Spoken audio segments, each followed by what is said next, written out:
سهل جدا تقول سبحان الله. ايه سبحان الله؟ كلمة بسيطة جدا. اسمع معايا كده البرنامج، اسمع معايا كده الفيديو ده.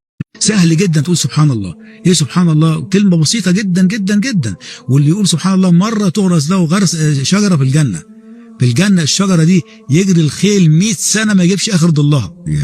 طبعا. وسبحان الله ما فيش نخلة في الجنة ولا شجرة إلا ساقها من ذهب. شيء عجيب. وملك لا يبلى ابدا، لا يحول ولا يزول ابدا، لا تفتقر وتبيعه ولا حد يفتر عليك واخده منك ولا يطلع في التنظيم. ملك الابد الابدين.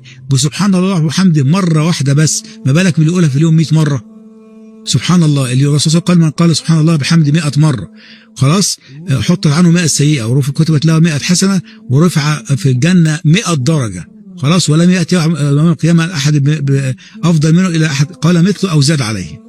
كل ده لما يقول سبحان الله 100 مرة في اليوم. تقدر تقولها كم مرة بقى في اليوم؟ ليه ما بنقولش؟